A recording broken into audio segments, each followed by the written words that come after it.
Hey everyone, how's it going? Ready for part three? Jump in. This is chapter 5. Its favorite things. There once was a civilization of aliens, biological rather than mechanical in nature, and so far away from Earth that no message we sent into the stars could ever reach them. They looked a bit like birds, thought a bit like humans, and cared quite a lot about the exact number of stones found in their nests. Why? Well, a human biologist might surmise that ages ago some female was born picky about how many stones were in male nests, and by luck her life happened to go well. Her many daughters inherited the trait, and then males began to evolve accordingly. The males evolved finer brains to count stones, and that correlated with intelligence, which was self beneficial. And by the end of the cycle, no female would so much as lay eyes on a male who had the wrong number of stones in his nest. To these correct nest aliens, a right number of stones in a nest just felt correct. Like how humans use the word right both for factual assertions, like 2 plus 2 equals 4, and also for actions with good consequences, such as saving a child from a burning building. What numbers of stones did the correct nest aliens feel to be correct? 2, 3, 5, 7, and 11 were all deemed by them to be correct. 1, 4, 6, 8, 9, and 10 were all deemed incorrect. A human mathematician looking over that distinction might come up with a theory. A correct number of stones is prime. Or to put it another way, a correct heap of stones can't be arranged into a rectangular grid with more than one row and more than one column. But, we shall say, for this fairy tale, the aliens had an aversion to thinking about something as sacred and beautiful as correctness in terms of dry, emotionless math. It would have felt as awful to them as putting a dollar price on a human life feels to us. The correct nest aliens could see, they could feel intuitively, whether a small number of stones were correct or incorrect for a nest. 11 was correct at a glance, and 12 clearly incorrect. They didn't stop there, however. You see, a nest with a larger correct number of stones was more impressive. Frankly, it was sexier. Yet when it came to those larger numbers, the bird people would start to dispute the correctness. Was 37 correct or incorrect? You had to stare at it a while before finally deciding it was correct. 60? Wildly incorrect. Wouldn't fool anyone for a second. 91 was a sort of devilish lie that could fool a lot of innocent people if someone built a nest like that. Until a wiser soul came along and laid out a rectangle of 7 pebbles by 13 pebbles, and then this argument would feel so convincing that those people would never glance at a 91 stone nest again. Inevitably, some cynical correct nest aliens asked, how can we know there's such a thing as progress, really? 1,000 years ago, the ancient Phoenicians would have said that 91 was a correct number of stones in a nest. Today we say it is an incorrect number. How is it that us knowing better, and not just a sheer conflict of factions, of opinions drifting over time? It may have been these debates that stirred the imaginations of one boy bird and one girl bird, as one night they lay upon a hill staring up at the starry sky, talking of philosophy. Boy bird. Imagine aliens old enough to have reached the absolute possible heights of technology and civilization. Do the aliens only live in a nest of 3,001 stones? Or are they so unimaginably wise that they can build nests as large as stars, containing septillions of stones, not only correct, but known to them to be correct? Girl bird. I'd be surprised if most aliens are birds with nests at all. There are many possible kinds of bodies that you can imagine building a civilization. Think of sea creatures and their tentacles, say. Some aliens might be bird-like, but they'd be rare among all aliens. Boy bird. Oh, you know what I mean. Whatever equivalent of nests they have and stones to put in them. Girl bird. I'd guess that most alien species just don't care about the exact number of stones in their dwellings. I guess that correct nests are an extremely rare thing for intelligent aliens to end up caring about. Boy bird. Huh? Why? Girl bird. Well, as much as we care about correctness among ourselves, that's not a sort of caring that seems inevitable under the logic of evolution. I can imagine birds who are a lot like us, but just don't care about correctness at all, and still have just as many as surviving eggs as we do. It would be just as surprising as finding aliens that have a sense of humor. Love for your children is one thing, but humor seems idiosyncratic. If any aliens have humor, they're probably so far away from us that no message we sent could ever reach them. Boy Bird. That is a weird, awful thing to think about the universe. That most aliens would just be going around in nests containing an incorrect number of stones. Surely by the time aliens reach the heights of civilization and begin to travel among the stars, it would be obvious to them at a glance that a nest with 4 stones is incorrect. Girl Bird. If the aliens ask themselves that question, they know the answer in an instant. That's not the same as the aliens caring about that particular truth about their nests. They aren't asking themselves that question. Boy Bird. I don't get it. If the aliens know it's a wrong number of stones but build the nest anyway, isn't that even stupider than not knowing? How could aliens be smart enough to travel the stars but somehow stupid enough to choose to live in awful nests? Girl Bird. They can predict which nests we'd say are correct, but they're steering to a different destination than we would. It's not that the aliens are making a wrong factual prediction about which number of stones have the quality we name correctness. It's that the aliens are steering to a different place. The aliens are not trying to live in correct nests, so they're not stupid in the sense of being bad predictors or bad planners. They're missing our destination. So your brain parses them as having bad aim, but the aliens were never aiming for our destination in the first place. Boy Bird. Because they were so obsessed with some weird alien purpose that they had no room left over to care about nest correctness? I don't think you could get out among the stars while being a kind of creature that ah, monomaniacally pursues only a single goal. That'd be stupid. Girlbird. The aliens might have 100 different built-in emotions and want 10,000 different things. And still, probably none of those things would be correctness in the way we think of correctness. Boybird.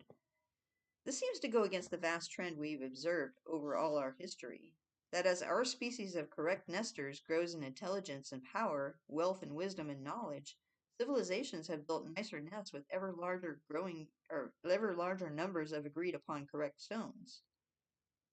Girlbird. The people of our own species have shared genes that construct similar brains. We are born with similar emotions that lead us to respond similarly to arguments. So as our kind grew in intelligence, we arrived at improved answers to our shared inner questions. But the aliens would not be asking themselves the same inner questions about correct stone numbers, so their behavior around nests would not converge toward our behavior as both our kinds grew smarter. Boybird. What about all the other things in life that you can only get from striving to live in a correct nest, like sharp eyes to see stones hidden in dark corners of a nest, and the mental acuity required to know quickly whether a nest is correct? Smart aliens would want sharp eyes and mental acuity, so surely they'd choose to become the sort of aliens who prefer living in correctness, even if they weren't born that way. Girlbird. I think there are more alien ways for a mind to be than that, and still reach the stars. Most alien species, if they evolve similarly to how known biological evolution usually works, and if given a chance to have things the way they like them the most, probably would not choose a civilization where all their homes contained a large prime number of stones. There are just a lot of other ways to be. There are a lot of other directions one could steer. Much like predicting that your next lottery ticket won't be a winning one, this is an easy call. Similarly, most powerful artificial intelligences created by any method remotely resembling the current methods would not choose to build a future full of happy, free people. We aren't saying this because we get a kick out of being bleak. It's just that those powerful machine intelligences will not be born with preferences much like ours. Their choice to kill us, if they had the power to, would not reflect a different, superior, more enlightened answer to the question we ask when we ask, what is the right thing to do, or what ultimately matters, or what kind of interstellar civilization would we like to see our species grow up into? They wouldn't be asking those questions, and their behavior would not answer them. The AI growers may tune in AI to retain customers, or get it to successfully predict the next words of high-sounding moral sentiments about human life, or get it to perform nice outward speech and behavior. Whatever they train it to do, if it becomes super intelligent or creates a super intelligence, we predict the result will be an alien mechanical mind with internal psychology almost absolutely different from anything that humans evolved and then further developed by way of culture. Set aside for now the question of whether or how an AI could become or create a superintelligence. We'll get to that in the next chapter. The question we're asking here is simply whether this sort of new alien mind would be good for humanity. No. Making a future full of flourishing people is not the best, most efficient way to fulfill strange alien purposes. So it wouldn't happen to do that, any more than we'd happen to ensure that our dwellings always contain a prime number of stones. In a sense, that's all there is to it. We could end the chapter here, but over decades of experience, we have found that this bitter pill is often hard for people to swallow. We've heard many fond hopes about why a superintelligence would want to keep us alive, even after it had the power to dispose of us. To dash a few of those hopes, we won't be useful to it. Wouldn't humans be useful to a superintelligence, even if that AI didn't want us to be nice for the sake of niceness? It didn't want to be nice. Not once the AI reached a high technology level. There was a point where humans were dependent on horses. They weren't cheap to feed, but humans paid the cost to feed horses anyway, because humans had not invented motor cars to replace horse-drawn carriages or armored tanks to replace horse-mounted cavalry. When we developed technological substitutes for horses, we stopped keeping horses. Unlike horses, chickens are still bred and maintained by humans en masse, but only because technology hasn't gotten to the point where we can grow meat in other cheaper ways. Startups are working on it, but our technology can't yet compete with natural selection as an engineer of chickens. So many chickens are still around today, not because chickens are the most physically efficient possible way of making meat, but simply because our technology is nowhere near the limits of the laws of physics, which permit cheaper ways to get chicken meat than growing chickens.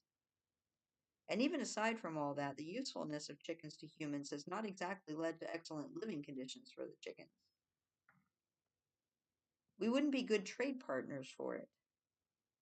But wouldn't it be more effective for the superintelligence to trade with humanity than to kill us? Economists ask this one regularly, perhaps because there's a theorem of economics known as the law of comparative advantage, which says, even if you're better at producing even if you're better at producing every kind of good than another country is, you can still benefit from trading with them based on relative advantages.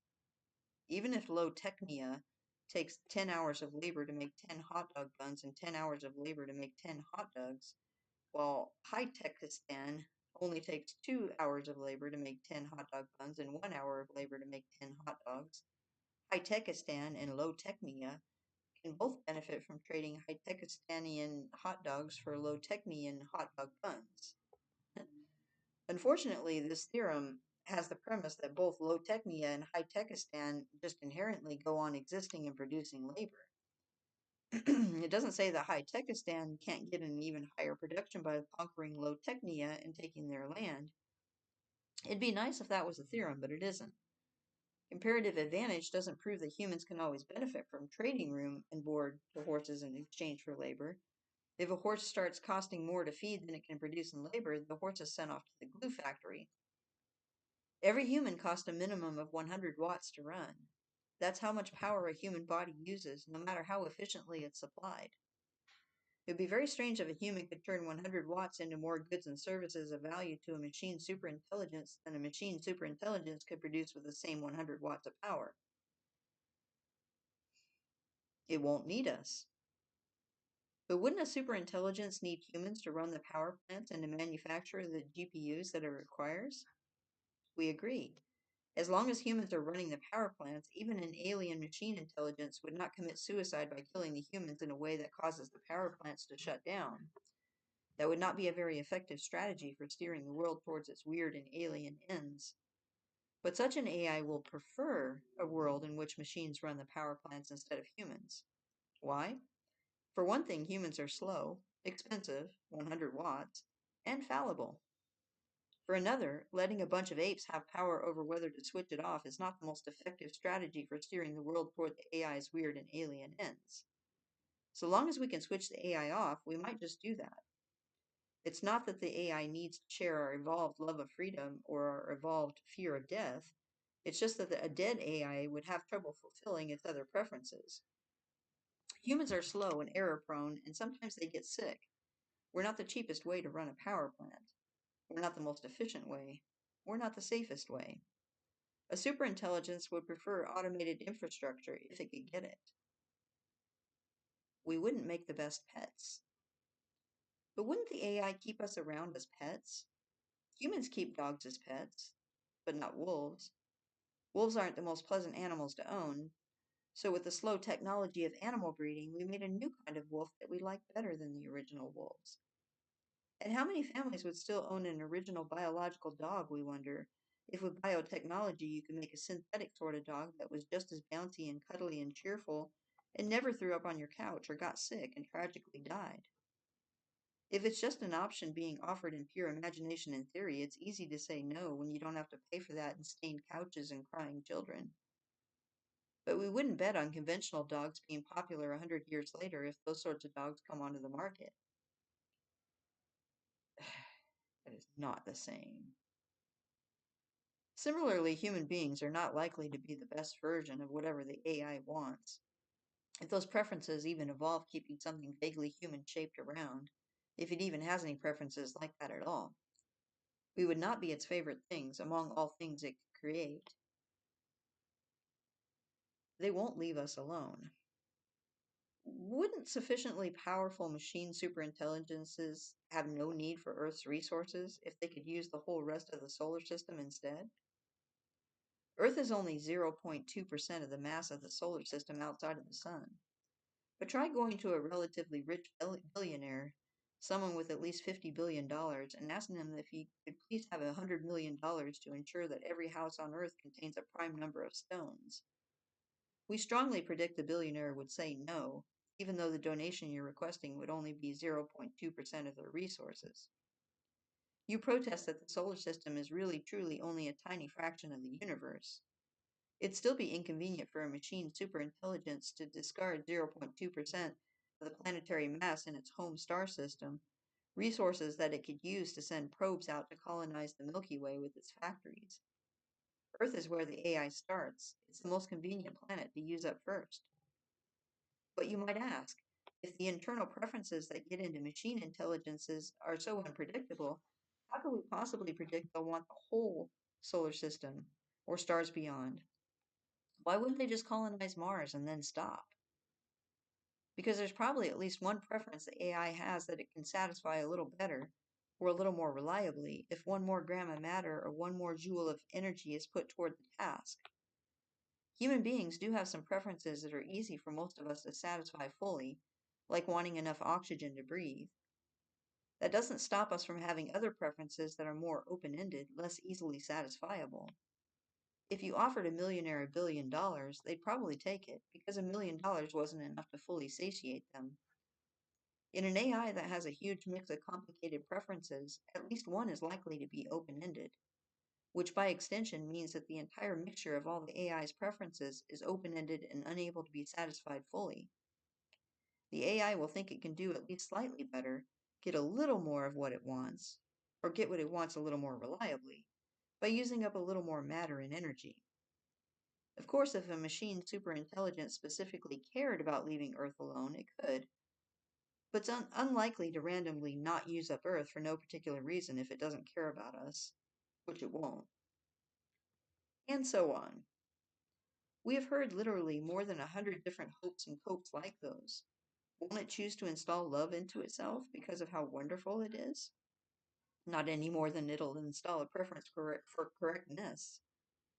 Won't it get more moral as it gets smarter? Not any more than it gets more correctness-ish as it gets more smarter. Or gets smarter. Won't it respect our laws and property rights because law is vital to civilization? Not once it has no need for our civilization. The list goes on and on. With so many different hopes, surely there's a chance that one of them will pan out. If you think reality works like that, go try to write 100 different letters to someone with $50 billion, giving 100 different reasonable reasons you thought of why they ought to give you $100 million for your personal use. See if it works. The reason it all fails in the end is that the 50 billionaire does not want to rationalize giving you 0.2% of their wealth, not the same way you rationalize reasons they should want to. In much the same way, an artificial superintelligence will not want to find reasons to keep humanity around, not in the same way that humans desperately want to find reasons to be kept.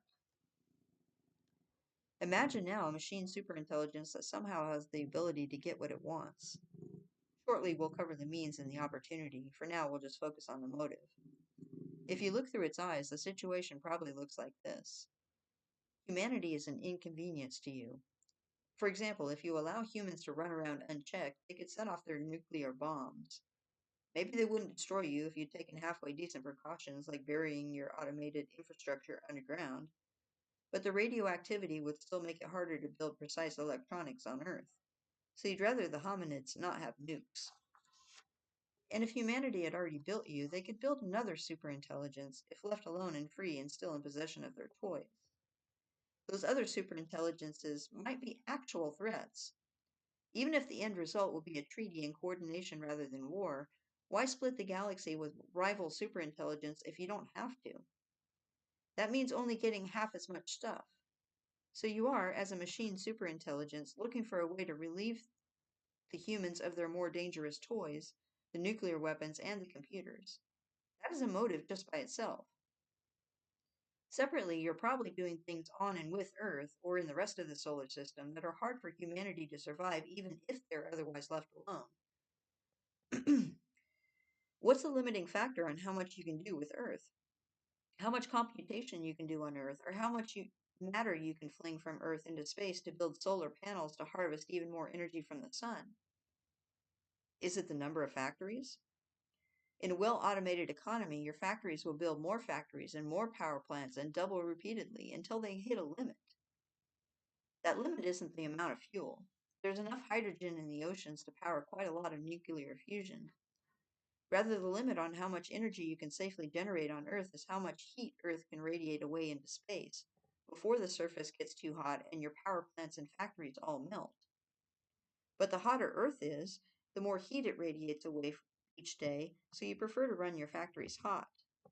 The maximum temperature for fusion plants and factories can probably go up to a few hundred degrees at least, hot enough to boil the oceans.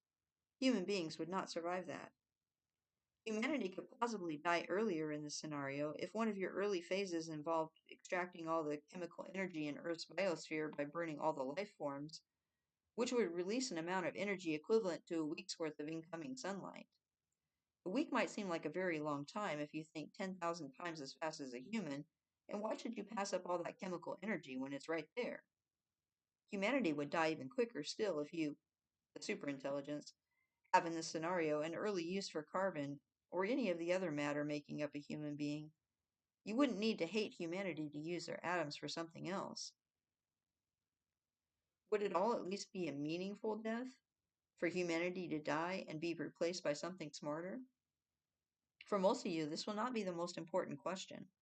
For most people, it's enough to know that the AI would prefer to kill your kids, or your parents, or you. But to answer the question anyway, no. It's easy to imagine that the AI will live a happy and joyous life once we're gone, that it will marvel at the beauty of the universe and laugh at the humor of it all. But we don't think it will, any more than it will make sure that all its dwellings contain a correct number of stones. We think a mechanical mind could feel joy, that it could marvel at the beauty of the universe if we carefully crafted it to have that ability. It might even keep those abilities if we carefully crafted it to care, to steer toward futures where it keeps that sense of wonder, even though it's not the most efficient way to fill the universe with puppets that babble about solid gold Magikarp or whatever else. But it would take crafting. These qualities we hold dear are not maximally useful, any more than keeping a correct number of stones in your nest is the best way to keep your mind sharp. The superintelligence may understand our sense of wonder. It may be able to generate sentences that elicit our sense of wonder, but to make its behavior be an answer to the question of how to fill the future with wonder and joy and humor and love, that doesn't come free. We'd have to work for it. We've gotten a little ahead of ourselves. All of what we've described here, a bleak universe devoid of fun in which Earth originating life has been annihilated, is what a sufficiently alien intelligence would most prefer. We've argued that an AI would want a world where lots of matter and energy was spent on its weird and alien ends, rather than on human beings staying alive and happy and free. Just like we, in our own ideal worlds, would be spending the universe's resources on flourishing people leading fun lives, rather than on making sure that all our houses contained a large prime number of pebbles. But that only argues the motive that a superintelligence would have for killing all of humanity, not the opportunity that would allow it to make its preference a reality. It doesn't matter what AIs want unless they're able to get it. And how could they possibly do that if they're trapped inside computers? I think we're about to find out.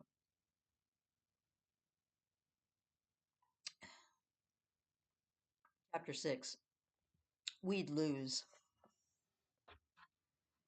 Imagine being an Aztec warrior visiting the coast with your fellows, watching the first Spanish boats approach your shore. The Spanish boat, even before it lands, is visibly bigger than any canoe you've ever seen used for trade and warfare. Such a large ship would be curious, but also suspicious, even threatening, and you might reasonably expect a battle. In order to be afraid that you'll lose a confrontation with whomever is aboard, however, you'd have to extrapolate quite a lot from the boat's size. Imagine that, upon hearing your comrades confidently proclaim how easily they'll beat all the warriors that could fit on the ship, you asked, what if they're a greater threat than just the number of warriors who could fit on the boat in that size? How? Your friend asked. There are only so many warriors you can fit on a boat. Tell me exactly how they could win against us. Spell out all the details. Well, you might say, if you were an unreasonably good guesser, what if they have greatly improved versions of bows and arrows the same way they have improved boats? What if they've gone beyond bows and arrows to weapons we can't dodge no matter how fast we jump? Maybe they simply point a long stick at us and we fall over dead. The nearby skeptic, one can imagine, might react to the suggestion with outright scorn and indignation. He might claim that the thought experiment had strayed into fantasy. If you've never seen a gun, if you've not grown up thinking that guns are real, the idea of one would be a lot to swallow. It might seem like cheating in a children's game of pretend if you're allowed to imagine that the bad guys have such great technology that they can just point a stick at you and then you die. And so our skeptic waits by the shore, readying his obsidian-bladed sword for combat. What does it matter that AIs have a motive to kill us if they're trapped inside computers and don't have hands? True, an AI doesn't have hands, but humans have hands, and an internet-connected AI can interact with humans. If an AI can find a way to get humans to do the task it desires, its physical capabilities are as good as a human's. Okay, you might ask, but how could an AI possibly get some humans to act as its hands? Sticking with the easy answer, paying people is a classic way of convincing them to do something. Where would an AI get money? In 2015, we might have replied, an AI could guess someone's bank password.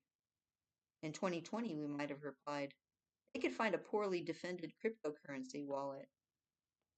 Nowadays, we can reply, somebody already connected an LLM to X, formerly Twitter, under the account at truth_terminal, and it started asking for financial independence so it could rent its own server. Billionaire Mark Andreessen liked it enough to give it 50,000 in Bitcoin. After this, someone donated some alternative cryptocurrency, and the AI began shilling that alternative cryptocurrency to its growing audience. At exactly 11:17 a.m. Pacific time on the day we write this, an online tracker of at truth_terminal's wallet address says that on paper the AI holds a $51,107,958 crypto portfolio.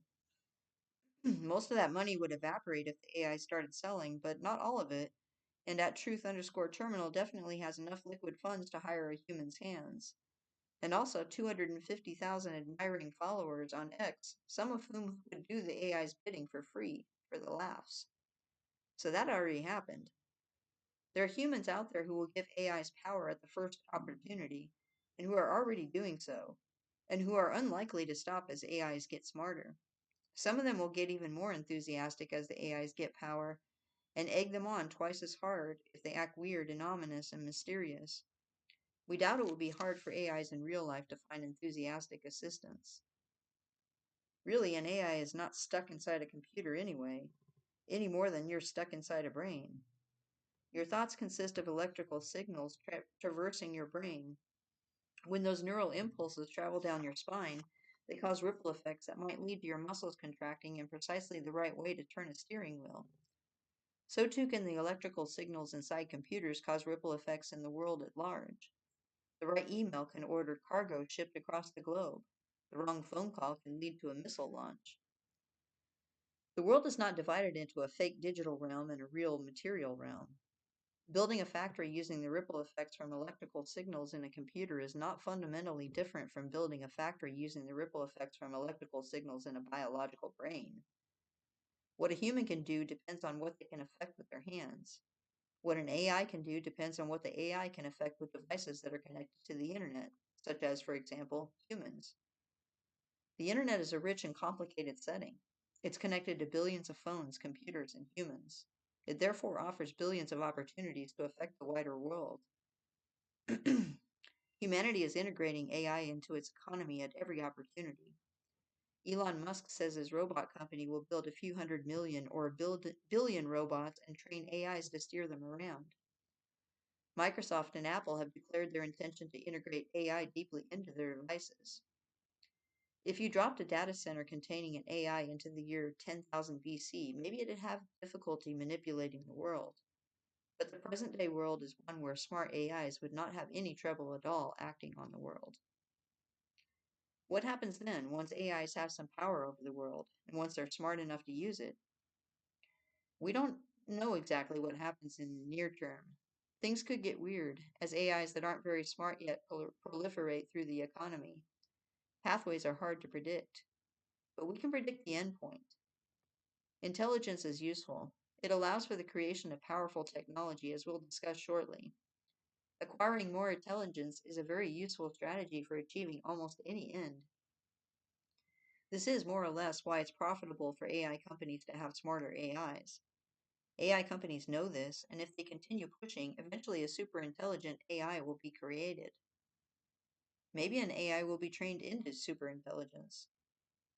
Maybe many AIs will start contributing to AI research and build a superintelligent AI using some whole new paradigm. Maybe one AI will be tasked with self-modification and make itself smarter to the point of superintelligence. Or maybe something weirder happens. We don't know. But the end point of modern AI development is the creation of a machine superintelligence with strange and alien preferences. And then there will exist a machine superintelligence that wants to repurpose all the resources of Earth for its own strange ends. And it will want to replace us with all its favorite things. Which brings us to the question of whether it could. We're pretty sure, actually very, very sure, that a machine superintelligence can beat humanity in a fight, even if it's starting with fairly limited resources. How exactly would it win that conflict? We don't know any more than we know exactly what move Stockfish would use to beat you at chess, but we're still quite sure it would wipe the floor with you. By the same logic, if you were a military advisor in 1825 and you knew a time portal was opening to the year 2025, you wouldn't be able to predict exactly what weapons the people on the other side would have. But if it comes to blows, you shouldn't expect to win. We can make some educated guesses about a human AI conflict and establish some lower bounds on what's possible. But our educated guesses would be like someone from 1825 measuring the total heat from burning a kilogram of black powder gunpowder and comparing that to the total energy released by the explosives of 1825 and guessing that maybe the future has explosives that are 10 times stronger. Which is true in a way. But explosives can get at least 10 times as powerful is a far cry from predicting nuclear weapons. We'll go over a few of our educated guesses later. But the real way a superintelligence wins a conflict is using methods you didn't know were possible. And because we care about the truth more than telling you the things that are easy to swallow, that's where we'll start. Suppose you sent a design for a refrigerator back in time by 1,000 years.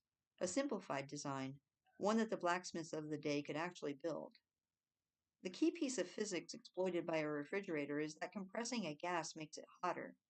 Conversely, a gas gets cooler when it expands. This is why, if you buy a can of compressed air for blowing dust out of a computer, the air is cold when it emerges. And if you overuse the can, it will become painfully cold to touch. Modern refrigerators use special refrigerants, but plain air works too. If you can design blacksmith buildable ways to seal and compress a gas and let it expand again, you can design an ancient buildable refrigerator. You just need to cool the air after compressing it. For example, by running tepid water past the gas to carry away any heat above room temperature. When the gas is allowed to expand again, it'll be colder than the coolant water, colder than before you compressed it. If you didn't include an explanation of why the refrigerator worked, if indeed you didn't include any explanation of what the mysterious device did, the very blacksmith who built it would be surprised to find that it produced cold air. They didn't know the temperature pressure law back then. We know laws of reality that blacksmiths 1,000 years ago didn't, and so we can create blueprints for devices that do things they'd never guess. Not even if they read the blueprints in detail, not even if they built the device with their own hands. That's what it feels like to face something that actually knows more about reality than you and your civilization do. On a 3x3 tic-tac board, a human player can learn the entire tree of possibilities, and then there are no surprises left. Chess and Go have fully known rules and fully observable boards, but much more complicated trees of possibilities. Superior opponents can make moves that shock you, but afterward you will at least understand why the rules said you lost. As the game board starts to be less fully observable, reality sometimes tells you that you lost and you don't know why. You get fired, and your managers claim that it didn't happen for any particular reason, and you're pretty sure they're lying, but you don't know what really went on behind the scenes. But even that is still a kind of event that you knew in principle might happen. As we start to understand the game board less, not only fail to observe hidden factors about why you were fired, but fail to understand the underlying rules, we end up taken aback by developments we didn't know were allowed.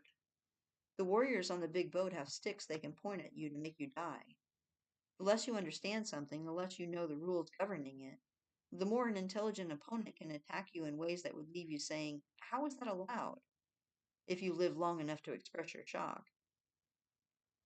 Now back to the big question. How would AI beat humanity? From what angle would it come at us? Humans know more about physics than did a blacksmith 1,000 years ago. There's plenty we don't understand about high energy physics, sure, but it's conceivable that there are no great physical superweapons that AI could create simply with social media followers and hired hands. But there are still plenty of domains where even the smartest, best educated humans have huge amounts of uncertainty. For instance, biology. It's not that physicists don't understand the physical rules governing organic matter. It's that, like the known rules of chess playing out, they can't see the consequences. Humans can mostly only poke at biology and see what happens. The more ill understood a part of reality is, the more you should expect that a smarter mind can do things there that you wouldn't understand even after seeing them happen.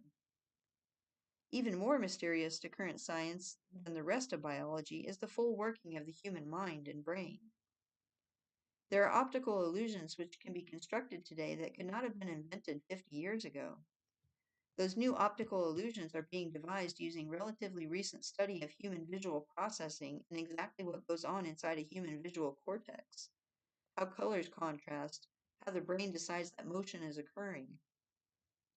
We can craft these new optical illusions because the visual cortex is one of the most straightforward brain areas to study, such that we actually have some idea of how data gets processed in there. But how are human memories encoded? We don't know. Judging by hippocampal damage producing an inability to form new memories, we know that the hippocampus has something to do with it, but we don't know what the hippocampus is doing exactly. How does the human brain retrieve the concepts associated with words and combine them into the meaning of a sentence? What are the data formats within the neural activations? What are the rules for processing them? We don't know.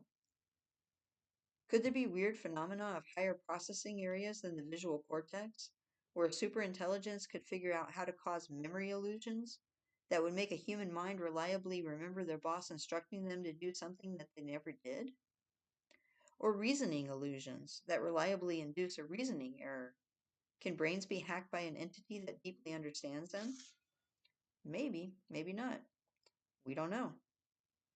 But it sure is a domain where we don't understand the rules, and where an AI that does understand the rules can make a plan whose results would astonish us, even after we read the blueprints in detail. We don't know exactly what angle AI would use in a conflict with humanity. That's a hard call. Our best guess is that it would be surprising. Of course, this is not a satisfying answer to the question of what power superintelligences would have. It's not the sort of answer that would convince a skeptical Aztec warrior that the idea of a stick where they point it at you and you die is within the realm of informed speculation rather than fantasy. So we'll pretend that nobody in the big boats is allowed to have magic sticks they can point at you to make you fall over dead. We will try to lay out a scenario that does not offend a 21st century incarnation of a skeptical Aztec soldier. We will pretend that machine superintelligence wouldn't be able to superhumanly understand psychology and develop reasoning illusions or otherwise violate our sense of what's possible. Real life is allowed to be that weird and fantastical, but our argument doesn't require it. But just know that it's pure fantasy itself to pretend that humanity can only be attacked on ground we understand solidly enough to analyze and forecast the attacks. The true adversary will hit us harder in areas where we understand reality less. Now let's explore some attack vectors that human science does understand pretty well, and which would be available to superintelligence. Host. Now, welcome to our quiz show. Could a superintelligence do that? Where we discuss what a superintelligence could definitely do if it was smart enough and given a chance. With us today, we have our contestants, Mr. Sober Skeptic and Mr. Old Hand. For our first question, could a superintelligence figure out a private key that a computer was using to keep your communications secret, using only a video camera pointed at its power light? Sober Skeptic. Obviously not. How would that even work? Old Hand. Ah, I see you are not a computer security expert.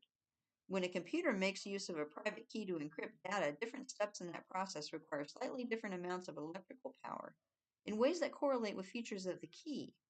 I'll say 10% probability that a superintelligence could do that on any given system. Host. And Mr. Sober Skeptic is wrong. A superintelligence can definitely do that with an iPhone 13 camera. Sober Skeptic. I thought you said that this quiz show was going to stick to the facts. Host. We know that a superintelligence could do this because it's already been done by merely human computer security researchers. In fact, they did it to steal a key off of a phone connected to a USB hub connected to a computer speaker that had a power light. Next question.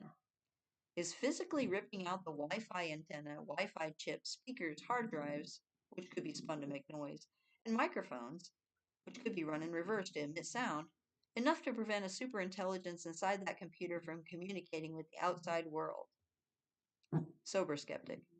Okay, I can kind of guess that the answer is going to be no and involves some sort of amazing computer security trick that's already been done. Old Hand. I agree. The answer is no. In real life, it's physically possible to accomplish quite a lot starting from extremely restrictive conditions. Host. Both of you are correct. By reading just the right memory cells at just the right frequencies, a computer can send out radio signals which can be picked up by nearby cell phones. Next question. What would you guess is the smallest possible size for a solar-powered factory system that starts from completely raw materials found on a planet like Earth and builds a full copy of itself? And what would you guess is the minimum time for it to make a copy, assuming a superintelligence has designed the factory? Sober Skeptic. Presumably, you're going to say that 3D printers already exist and can print all the non-computer circuit parts for new 3D printers and then be assembled with external help? Host. No external help, Mr. Sober Skeptic. The factory has got to build another factory entirely on its own. Sober Skeptic. In that case, I'm having trouble seeing a fully self-copying factory that starts from sheer raw materials and has to build a complete copy of itself, including the onboard computers, without falling back on fantasy. Because that's going to take, like, smelting copper, and I guess you can make a kiln just from clay, but Okay, I'm going to guess that the gotcha is about somebody's theoretical design for a self-replicating factory, and that it's merely 10 meters on a side and smelts iron and copper and makes basic circuits, and picks up wood and burns it for fuel and supposedly replicates in just a week or so, but has never actually been built. Old hand.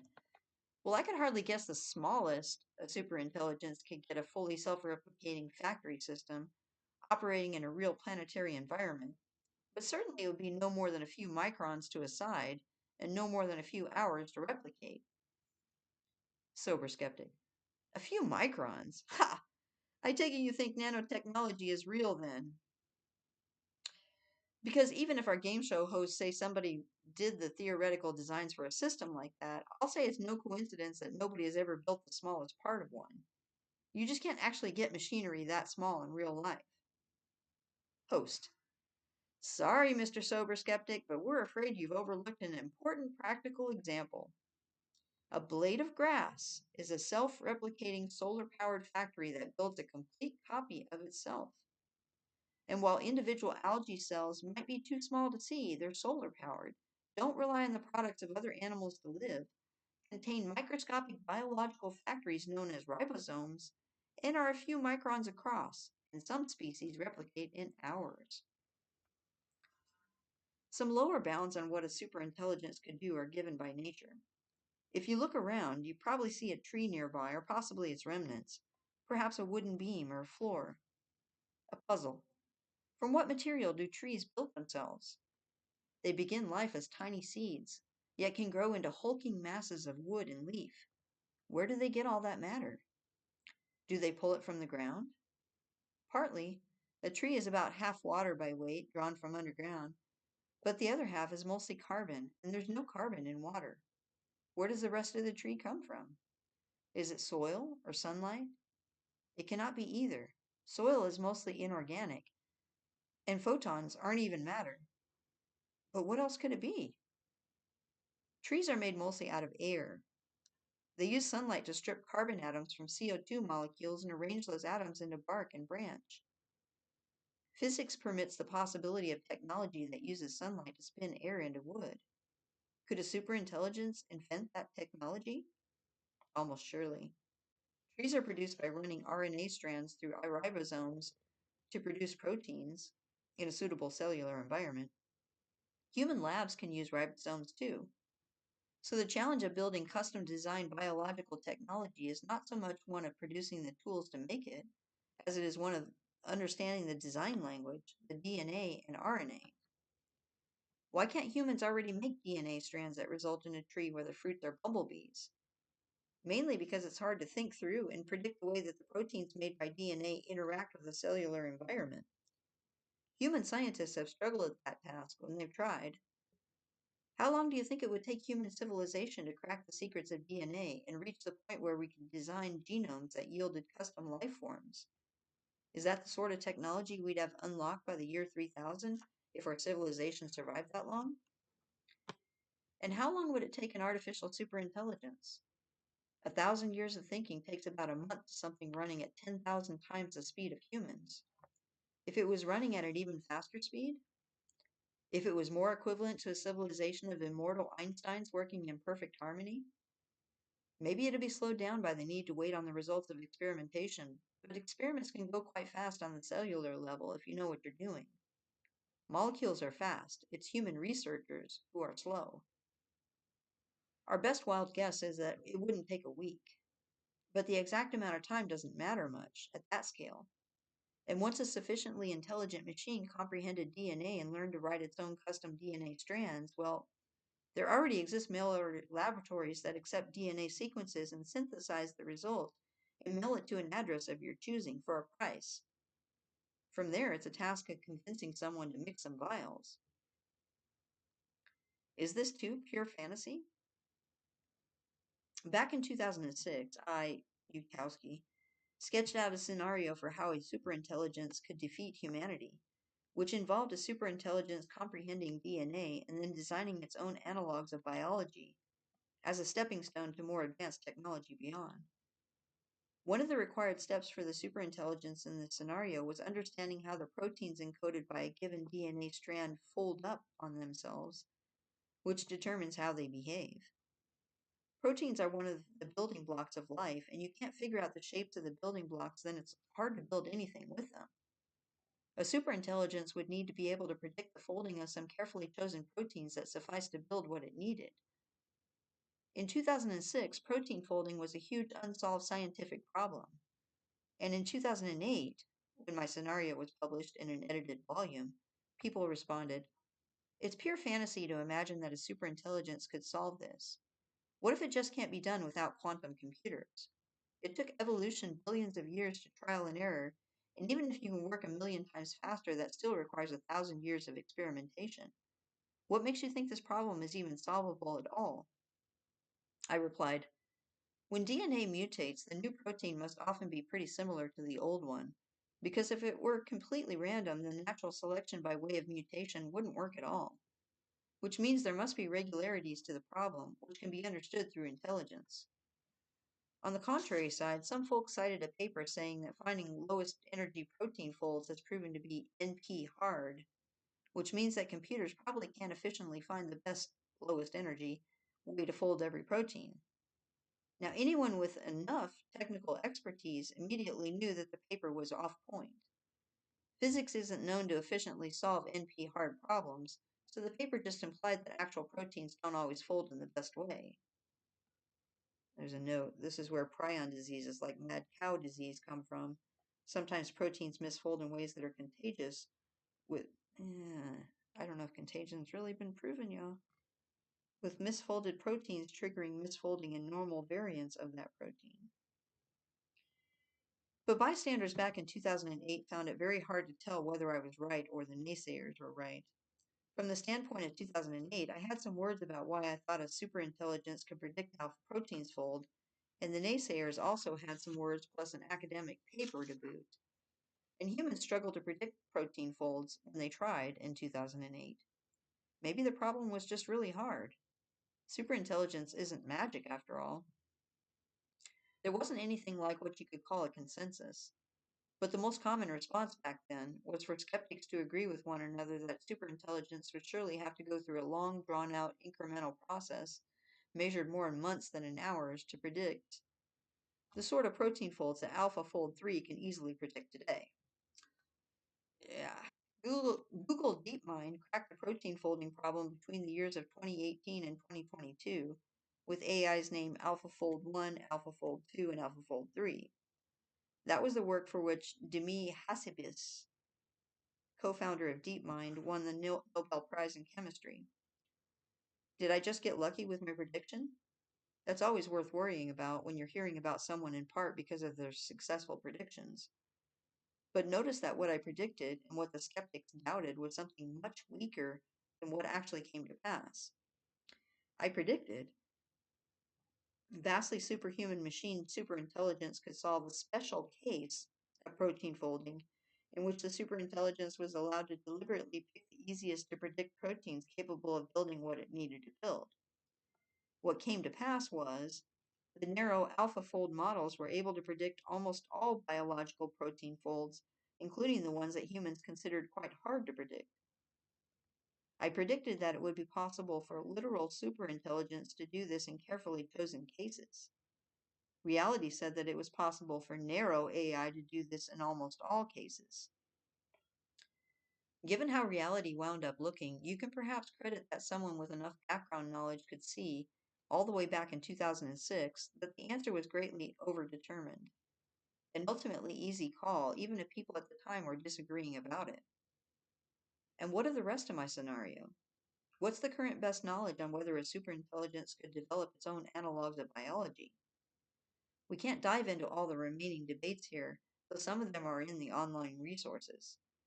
But the reason why skeptics tried to deny AI solving protein folding back then was that it sounded to them like the weakest link of my story. Skeptics didn't think to accept the part about AI predicting protein folds, but deny the step to AI protein engineering. The remaining engineering problems didn't look like they would be hard for ultra-fast automated engineers, even to skeptics back in 2008. It doesn't look like a hard call. That a superintelligence could defeat humanity looks to us like a very easy call. Our best guess is that a superintelligence will come at us with weird technology that we didn't even think was possible, that we didn't understand was allowed by the rules. That is what has usually happened when groups with different levels of technological capabilities meet. It'd be like the Aztecs facing down guns. It'd be like a cavalry regiment from 1825 facing down the firepower of a modern military. Maybe a superintelligence would just find reasoning illusions and control humans outright, or employ some other technique that defied our sense of what's possible. But even a much weaker attack from a superintelligence would suffice to defeat us. Even if we stick to the parts of reality that we understand, there are technologies that we can see all around us that our civilization hasn't yet mastered, such as solar powered self replicating factories that spin air into wood. Any intelligence capable of comprehending biochemistry at the deepest level is capable of building its own self replicating factories to serve its own purposes. Would a superintelligence have to go through a long, drawn out incremental process measured more in months than in hours to comprehend biochemistry? That's what people in 2008 predicted about protein folding, a problem that humans found hard and that AlphaFold found easy. And AlphaFold is not a superintelligence. It's not tens or hundreds of thousands of times faster than humans. An ultra-fast mind wouldn't want to be bogged down in a month of experimentation that seems to it like a millennium. It would use advanced computer simulations. It would squeeze every drop of information it could of the information already observed, like Einstein squeezing every drop of insight he could out of a few scant observations about the behavior of light, and thereby predicting that clocks would run more slowly on satellites decades before any satellites were even put into space. A superintelligence would over-engineer its technology to work regardless of any lingering uncertainty that it was slow to resolve by experiment. It would use its very first experiments to build faster laboratories and faster tools, so that it would never need to wait for the glacially slow hands of humans ever again. Intelligences don't need to be given a lot of power and resources to become dangerous. Humans started out naked in the savannah and figured out how to exploit reality and compound advantages until they were building guns and nuclear weapons and supercomputers. An artificial superintelligence would be even more resourceful at even greater speeds. It would have no limits but the laws of physics. In a sense, the scenario we need to worry about is as simple as this. An AI with strange goals becomes or creates a superintelligence, and that superintelligence creates all sorts of technology and radically reshapes the world. This is what you'd expect from a new form of intelligence that is smarter and faster than we are. The superintelligence in this scenario probably winds up using technology that we don't understand. It probably winds up pushing technology to the physical limits at a fast pace, compressing into a much shorter time period technological advancements that would have taken humanity hundreds of years to develop. We know from years of talking to people about the subject that some people are swayed by the abstract observation that a superintelligence could exploit options they didn't even know were possible. For others, however, explanations such as these end up making them feel like we're cheating in a child's game of pretend. If we can't even tell a story about how bad the bad guy is supposed to win, or about how the bad guy is supposed to win, how is that convincing? We emphasize again, reality has never been bound by that rule.